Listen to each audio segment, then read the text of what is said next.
Bien, pues la ingeniería de software es la aplicación sistemática, disciplinada y cuantificada para el desarrollo de aplicaciones de software. Las áreas que incluye, bueno, pues son requerimientos, diseño, construcción y codificación, pruebas y mantenimiento. Este es el ciclo de vida del desarrollo de software. En esta lámina podemos ver que cada una de las fases, bueno, pues va a la siguiente o regresa, dependiendo si hacen falta o no algunos puntos que tratar. Los requerimientos de software, bueno, de acuerdo a la IEEE, pues es la ciencia y disciplina que tiene que ver con el establecimiento y documentación de los requerimientos de software. En esta fase también tenemos otras subfases o pasos que sugiere la IEEE que debemos de seguir antes de comenzar nuestro sistema, ¿no? Bueno, la primera pues es la licitación o la adquisición de requerimientos, que en inglés pues es Requirement Solicitation. La segunda es el análisis de los requerimientos. La tercera, especificación de requerimientos. Cuarta, verificación de requerimientos. Y la quinta, la administración de los requerimientos. Como les comentaba en un principio, la metodología estaba basada en lo que son los procesos de negocio, ¿sí? Y para realizar procesos, para que podamos realizar proyectos basados en negocio, en los procesos de negocio, bueno, pues se sugiere que la arquitectura esté basada en los servicios, ¿sí? Hay una arquitectura que se llama SOA, es Service Oriented Architecture, ¿sí? Este es un conjunto de principios que se sugiere que sigamos cuando estamos diseñando procesos de negocios, ¿sí? Bueno, algunos de los principios son pues reglas para el desarrollo, mantenimiento y uso, el reuso, granularidad, modularidad, y todo esto para que una vez que estemos desarrollando los proyectos bajo estos principios, pues podamos más adelante, en este caso, reutilizarlos o poderlos modularizar o poderlos granularidad. La granularidad se refiere a que los podemos hacer más pequeños y entonces poder desarrollar otros proyectos basados en esos mismos principios. La administración de procesos basada en negocios, bueno, tiene un dominio que es el modelado de procesos, el desarrollo de procesos, el monitoreo la ejecución de los procesos y el monitoreo de los procesos. Esto es el ciclo de vida de la administración de un proceso de negocios, ¿sí? La metodología de la cual les voy a hablar está enfocada solamente al modelado de procesos. Es la actividad para representar los procesos de una empresa, de manera que los procesos actuales pueden ser analizados y mejorados, ¿sí? Entonces, si modelamos el funcionamiento de un negocio, entonces podemos hacer todos estos procesos, analizarlos, mejorarlos, y entonces pues estamos en un ciclo, ¿no? Y bueno, para eso pues hay herramientas, en este caso proponen una que es el Business Process Modeling Notation, ¿sí? Que es una representación gráfica del negocio. Los beneficios del análisis y modelado de procesos de negocios, pues es que nos incrementa la visibilidad y el conocimiento de las actividades de la compañía. Nos incrementa también la habilidad para identificar cuellos de botella de información, por ejemplo, o de procesos. La identificación de áreas potenciales de optimización, reducir los tiempos de entrega y una mejor definición de las tareas y los roles en la compañía. Esos son los beneficios de modelar procesos de negocios. Y bueno, pues aquí tenemos un gráfico que podemos diseñar con una herramienta que esté enfocada a los procesos de negocio. Este es un proceso diseñado para una votación por email. Entonces aquí vamos poniendo los procesos, cuáles son, por ejemplo, en este caso, quiénes son los miembros, en qué etapa está cada uno. Pasando a lo que es la metodología de requerimientos, pero basados en procesos de negocio, como les había comentado anteriormente. Y bueno, está diseñado para la ingeniería de las arquitecturas orientadas a los servicios. En esta metodología dice que los requerimientos se capturan utilizando un proceso unificado basado en fases e iteraciones. Más adelante voy a hablarles de estas fases y de las iteraciones que proponen ellos, que se tienen que seguir para entonces llevar a cabo la metodología, ¿sí? Y bueno, de acuerdo a esta metodología dice que la están aplicando en Austria, en el departamento de tecnologías de información del Mobile Network Operator, ¿sí? Entonces esta metodología la están utilizando para dispositivos, para desarrollar aplicaciones para dispositivos móviles. Y dice que bueno, que a ellos les ha ayudado en la entrega de soluciones más rápidas y en el aumento de la satisfacción de los clientes, porque reduce el tiempo de entregas, y los productos que se entregan pues van de acuerdo a las necesidades del cliente, ¿sí? Y de acuerdo a las necesidades de los negocios. Entonces por eso dice que han encontrado mayor satisfacción en cuanto a la entrega de sus productos. Algunas de las características, bueno, pues que está enfocada a procesos de negocios, habilita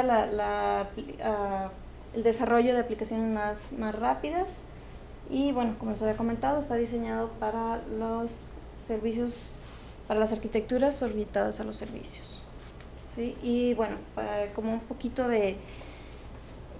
para darles un poquito de orientación sobre lo que son las arquitecturas orientadas al servicio, bueno, nos comenta que la definición se hace desde los niveles superiores, definiendo primero las funciones más altas del negocio, que por ejemplo para un sistema, por ejemplo sería el manejo de órdenes de servicio, y la siguiente fase sería descomponer cada una de las funciones superiores en servicios, ¿sí? Aquí es donde dice donde viene la parte medular de por qué es una arquitectura orientada a los servicios. Entonces, los servicios que vamos a encontrar en la administración de las órdenes, por ejemplo, sería pues crear una orden, llenarla, entregarla, la orden fue enviada o fue cancelada o actualizada, ¿sí? Esos son los servicios, y en esta parte es donde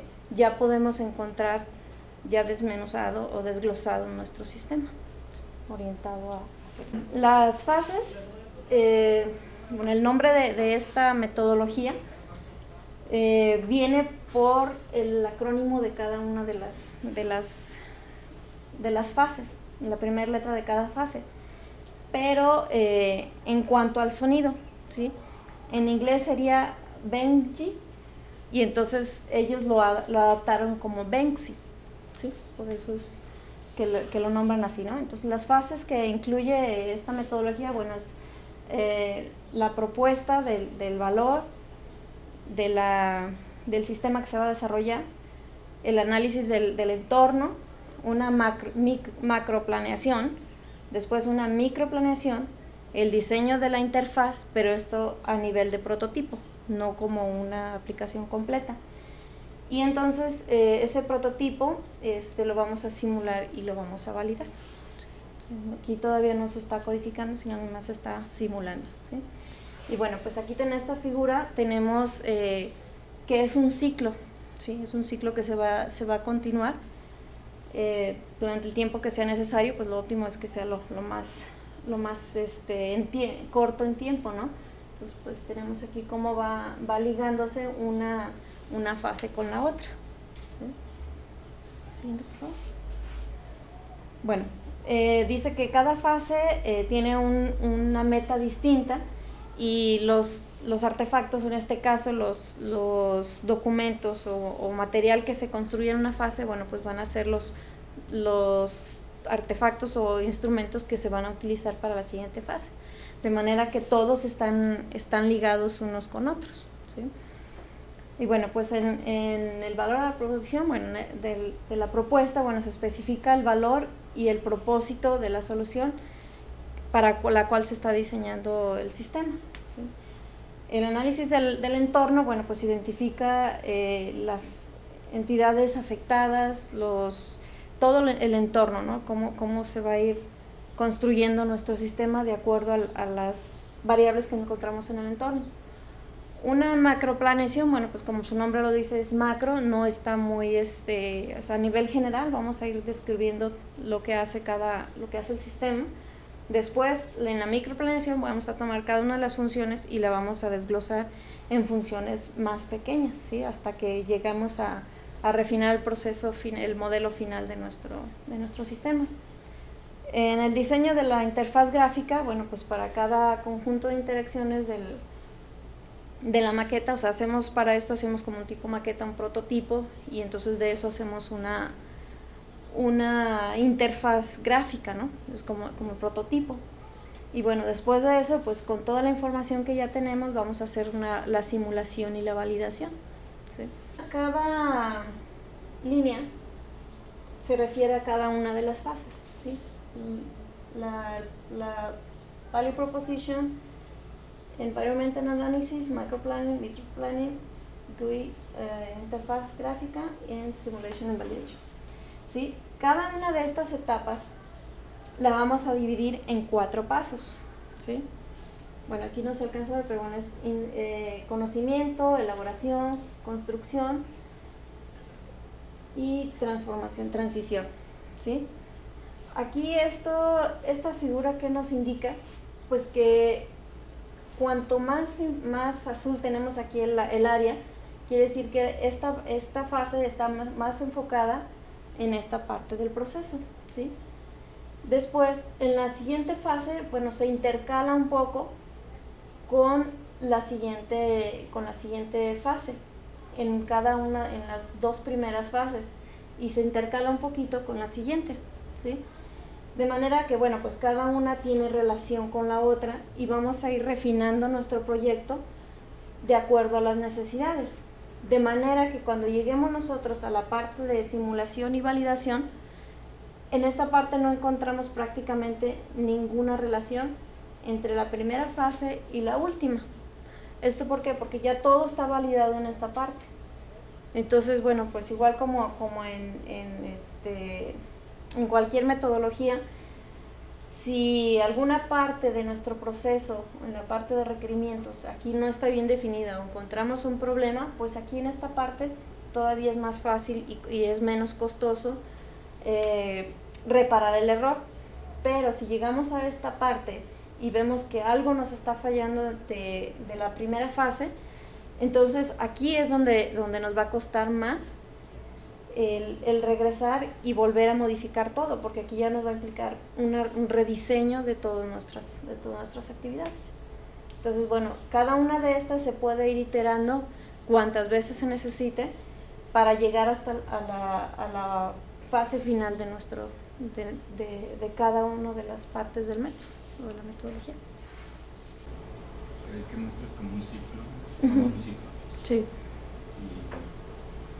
cuál es el punto donde sabes que ya tienes que salirte de ese ciclo? Cuando ya terminaste, por ejemplo, cuando ya llegaste a tu simulación y ves que los procesos o el proceso del negocio que tú diseñaste en un principio está corriendo completamente. O sea, una vez que ya tu modelo está funcionando completamente, quiere decir que ya cumpliste con todas esas fases, ¿sí? Entonces ya, una vez que terminas esa fase, entonces ya se supone que la información que obtuviste de ahí, tú la puedes utilizar ya para lo que es el desarrollo del proyecto. O sea, esta es solamente la fase de requerimientos, ¿sí? O sea, todavía no llegas a la fase del diseño, es solamente esa parte. Entonces, una vez que ya tienes todo completo, que ya validaste, que ya una fase te dio la información para continuar con la siguiente fase y que hiciste las pruebas y todo funcionó, entonces ya tienes tu ciclo completo y entonces puedes pasar ya a la fase del desarrollo del proyecto. Sí, es la manera que lo plantea el sistema. Y pues bueno, si vemos otras metodologías, pues es algo similar, ¿no? O sea, como les comentaba en el modelo propuesto por la IEEE, ¿no? Es igual, o sea, tienes sus subfases que tienes que completar y estar dentro de ellas. Entonces mientras no sales de esas fases, pues se supone que no deberías de pasar a la fase de desarrollo, porque si te pasas y un hueco quedó por ahí, entonces ese hueco te va a repercutir en lo que es ya la siguiente fase del desarrollo. En mi vida anterior, cuando era director de proyectos, yo tomaba más o menos el mismo formato, pero siempre al finalizar cada una de las etapas, que primero es diseño, etcétera, etcétera, siempre dejaba más o menos como una semana de pruebas. Y de pronto dices, bueno, pero ¿cómo pruebas el diseño? Sí. Puedes hacer pruebas de diseño en el cual corres mentalmente el diseño generado por la otra parte del equipo y dices, oye, ¿sabes qué? Aquí en el diseño hace falta esto, porque a la hora de que se presente tal escenario en esta parte del proyecto, esto no lo estamos contemplando en el diseño. Entonces ahí empiezas a trabajar el testing desde el diseño. Entonces siempre en cada una de las etapas que regularmente tienes que justificar a la hora, por ejemplo, de que lo estás haciendo con CONACYT o lo que sea que estás solicitando fondos, siempre cuando tienes una pequeña etapa de validación antes, además de que ya tienes una información escrita de por qué si funciona esa etapa, siempre los verificadores de CONACYT, así como que les gusta decir, mira, llevas más o menos bien documentado y ya están meditando todo el asunto. Entonces al sistema yo le anexaría una pequeña etapa rápida de a lo mejor menos unos 3 días probando diseño, probando la primera fase, segunda fase, tercera fase. Ya lo que haces al final en la etapa de validación es efectivamente, una vez cuando tienes tu prototipo alfa, hacer unas pruebas, pero ese prototipo alfa ya va a estar mucho más pulido a que si dejas toda la etapa de pruebas hasta la última. Sí, no, aquí me refiero a solamente a la fase de requerimientos. Si te fijas, al final viene una fase de lo que tú estás comentando, que es la simulación y verificación. Saber que todo esté completamente definido y funcionando en el prototipo. Y entonces ya podemos pasar a la siguiente fase. Ya cuando lo vas a implementar, esta metodología, ¿cómo la llevas a cabo? ¿Con un software o con formatos? Ellos proponen formatos, o sea, no dan una herramienta así específica. Entonces, pues tú puedes, por principio de cuentas, si no tienes algunas herramientas que ya te ayuden, bueno, pues tú puedes hacerlo.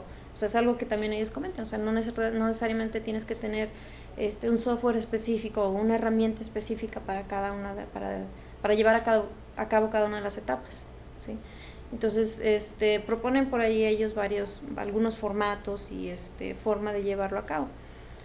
Pero sí, se me hizo demasiado útil y que bueno, pudiéramos probarla aquí con nosotros y hacer adaptaciones de acuerdo a nuestras necesidades y pues ver cuáles son las herramientas o programas que más se nos acomodan.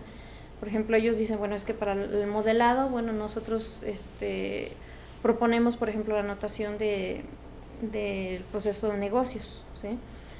Pero igual pudiéramos ver si alguien utiliza alguna o conoce alguna, entonces pudiéramos hacerlo de esa manera, o podemos, por ejemplo, usar el UML, o sea, ver qué herramientas se nos acomodan a nosotros y entonces hacer las adaptaciones pertinentes de acuerdo a lo que estamos manejando. Por ejemplo, como nosotros somos nuestros propios clientes para el proceso del diseño de la aplicación, ¿cómo lo podremos manejar ahí? ¿Cómo crees que sea más conveniente? Yo mismo me hago una autoentrevista o le hago una entrevista a mis compañeros.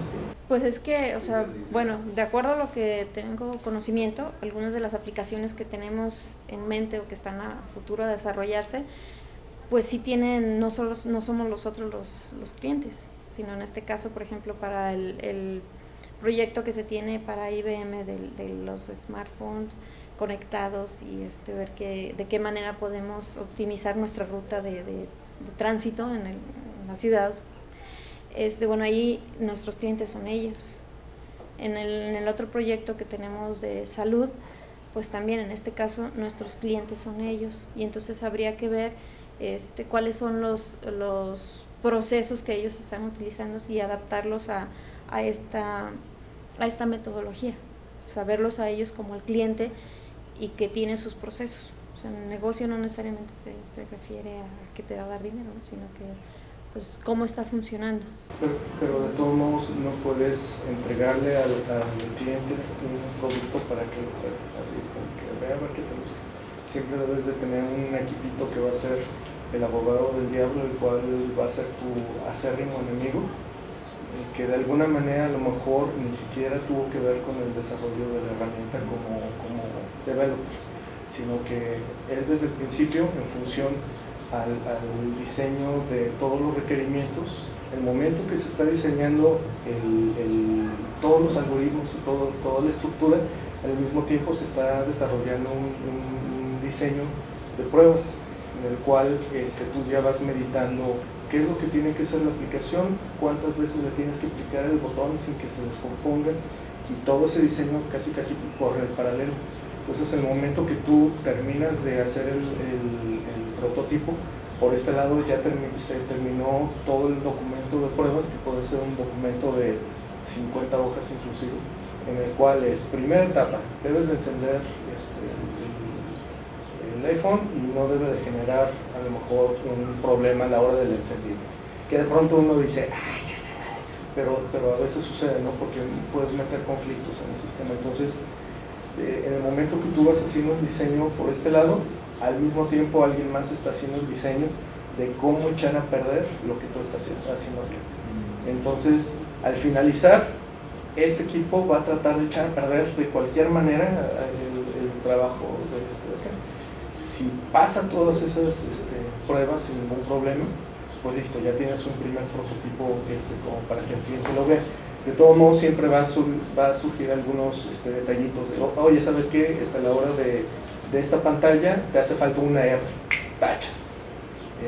O a la hora de que tengo abierto una aplicación o la aplicación y de pronto me llega una llamada, está en conflicto de memoria y se me viene para abajo, etc. Entonces, segundo equipo tiene que estar meditando todos los distintos escenarios que pueden suceder, para que ya en el momento que ya se pusieron de acuerdo los dos equipos, ahora sí el cliente, que en este caso es IBM, ahora sí ya tiene la opción de ver cuál fue tu trabajo. Y aún así te va a llegar el cliente, oigan, bola de mensos, les faltó esto, ¿no? Pero ahí ya por lo menos tienes lo que se imaginó el equipo de desarrollo más lo que se imaginó el equipo de pruebas. Pero creo que aquí entra una etapa antes, porque antes de que pase eso siempre tienes que hacer una etapa de validación con los requerimientos del cliente y los tienes que validar con el primero antes de... no, claro, que ese es el primer paso. De hecho, no puedes hacer un desarrollo claro, hasta que el cliente no te dice exactamente lo que quiere. O sea, y lo tienes que validar y firmado con él de que, bueno, efectivamente los requerimientos empatan con lo que tenga para poder dar luz verde con el sí, proyecto, exactamente. O sea, tú ni siquiera empiezas a hacer un desarrollo o a hacer un diagrama de todo lo que va a hacer si no tienes ese documento firmado en el cual el cliente te diga, esto es lo que yo necesito y de pronto esto es lo que yo no necesito. Entonces, ya cuando tienes eso, ya empieza ahora sí toda tu etapa. Porque ¿qué va a suceder? En el momento que termina tu proyecto, de pronto el cliente va a decir, ay, esto está muy padre y se me acaba de ocurrir algo. Oye, pues anéxale tal cosa que éjele. O sea, eso ya no funciona. Eso ya es un segundo desarrollo en función a esta primera versión. ¿Por qué? Porque si no, si lo piensas desde una empresa, el cliente nunca va a dejar de solicitar modificaciones en tu proyecto y nunca vas a acabar. Entonces, sí, ese tiene que ser obviamente el punto cero. Ya cuando el cliente ya te dijo todo lo que quiere y todo lo que no quiere, ya está firmado y está acotado, en el cual cualquier cosa que se salga de este documento ya no es parte de la versión, entonces ahora sí te empiezas todo el diseño. Pero sí es en función a primero el diseño entre el cliente y la persona que está haciendo el desarrollo. Sí, de acuerdo. Y casi que es lo que estás comentando, o sea, esa parte empata con los requerimientos que se están tomando aquí en esta parte para llevar la primera fase de toma de requerimientos. Con esta metodología sí se puede utilizar lo que es la toma de requerimientos y la validación hasta el último, donde tienes el prototipo. La simulación o sea, y al terminar la simulación indicarías donde el prototipo validado por el cliente es correcto y si No, bueno, por eso tienen las diferentes etapas. Sí, antes de comenzar con el Sí, claro. con la implementación. Comentaste nada más en la cuestión de los documentos donde estaba la interfaz gráfica. Ahí vas a llevar los documentos específicos donde indicabas que ibas a llevar UML o los diferentes diagramas. Ya ves que había diferentes, como 5 fases. Sí. En la fase donde viene la cuestión de la diseño gráfico en un momento dado. Ahí es donde vas a utilizar los documentos que indicas, o sea, para llevar un control de los requerimientos. De hecho, lo que propone la metodología es que la información o los artefactos le llaman aquí. O sea, todo lo que tú generes en la fase 1 son artefactos que vas a utilizar para la fase 2. Y entonces es como el término, pero eso que hiciste te tiene que servir para la siguiente etapa. Y así se va a ir ciclando uno con otro. Por eso en la otra lámina que les presentaba, donde estaban como las montañitas, aquí vemos cómo se van uniendo una con la otra, ¿sí? Y entonces al final vas a tener una serie de artefactos para esta fase que te van a servir para la siguiente fase, y eso sucesivamente hasta llegar a la simulación y la validación. Supongamos que te piden el requerimiento, vas a hacer el propósito o el valor de Value Propositions, las propuestas de valor. Vas a empezar a tomar un documento y realizar estas son las propuestas de valor en referente a los requerimientos del cliente. Vas a hacer, el cliente te dice, estoy indicando, yo quiero que haga esto, son las propuestas que indica el cliente. Sí. Debes de estar entonces trabajando también, según lo que estoy viendo, es una macroplaneación, porque debes entonces de hacer una investigación sobre los procesos que están interviniendo o sea, paralelamente tienes que meterte a qué es lo que necesita y cuáles son los procesos que están involucrados en el desarrollo, en el proyecto que vas a elaborar en un momento dado. Y debes de estar llevando, ahí es donde vas a tener los documentos. O sea, vas a generar la documentación y todo en base a los formatos. Pero entonces, ¿qué vas a hacer, por ejemplo, en el diseño gráfico? Es donde vas a utilizar las maquetas. Haz de cuenta como de manera paralela a esta parte. O sea, vamos a hacer la maqueta o el prototipo. O sea, en esta parte es donde ya incluimos un prototipo. O sea, no estamos haciendo todavía la aplicación. Estamos simulando, estamos haciendo el prototipo, la interfaz gráfica de cómo se presentaría toda esta información, todo el proyecto del cliente, ¿sí? Y ya la simulación, pues ya, si te digas, ya no tiene nada que ver con las propuestas o sea, claro que sí tienen que ver, pero ya una vez refinado todo este proceso, pero ya de manera directa ya no tiene que ver con ese. Si te fijas, son como las fichas UML que mencionamos, ¿no? O sea, ok, el cliente quiere esto, entonces vas describiendo, se abre pantalla, se genera un next, debe de crear un archivo, debe de tener un file open, debe de tener etcétera, etcétera, y vas bosquejando como pincelazos, pues si lo quiero ver aquí, como que vas pincelando cómo va agarrando forma. Si te fijas, está un poquito traslapada nada más con el proceso de valor, como que ya nada más está firmando el cliente, sí me agrada cómo va quedando la interfaz. Que nada más lo pones en su palomita, correcto, este caso de uso, aquí ya. Sí, es nada más para que vea dónde van a estar los botones, a la hora de apretar un botón, qué es lo que va a desplegar a continuación, todo eso, que realmente no tiene la funcionalidad en ese momento, pero por lo menos estás viendo cómo va a ser el proceso de manera gráfica. Sí, estoy diciendo, va a haber un botón que dice siguiente. Y a la hora de apretarlo te va a aparecer pones el siguiente paso, ¿no? Y aquí lo que comentan ellos, bueno, pues que las herramientas o ya enfocadas a los procesos de negocios, te hacen eso, ¿no? Te simulan el proceso que llevaría un negocio. Por ejemplo, si llegas y, por ejemplo, en el caso que les ponía, ¿no? de los servicios, tenemos nuestro módulo de órdenes, y entonces ese módulo de órdenes tiene sus servicios, y entonces podemos hacer la simulación con esos servicios. O sea, ¿qué pasaría si me voy a este servicio, o de aquí, de este servicio, a dónde tiene que correr? O sea, eso es más que nada lo que es la simulación y la validación en cuanto a los procesos. O sea, hay ya simuladores que nos permiten crear los procesos y entonces ver cómo están corriendo. y entonces de ahí mismo tomar pues heurísticas de funcionamiento. ¿Sí? Como por ejemplo el arena que utilizamos en el seminario de modelado y simulación. Ahí podemos cada uno de los procesos y entonces corremos el programita, el modelo, y entonces ya vemos el funcionamiento. En el ejemplo que presentaste de la votación electrónica por email, ahí sí son una herramienta, ¿no? Sí, son herramientas. Sí, se me hace que esa es la de la notación de Business Process Management o algo así. Entonces aquí se fijan, pues va llevando un flujo y cada uno de los procesos pues nos va diciendo hacia dónde va. Y bueno, se supone que al final podemos correr este proceso y ver si está funcionando realmente como el cliente espera. Porque muchas veces podemos entender una forma y el cliente esperar otra. Entonces, si corremos una simulación de sus procesos que está llevando a cabo, pues entonces podemos ya ahora sí empatar la funcionalidad que él tiene en mente con la funcionalidad que yo entendí. O sea, más que nada para esto es la simulación. O sea, aquí todavía no hay nada de desarrollo, ¿sí? Solamente enfocado a la fase de requerimientos.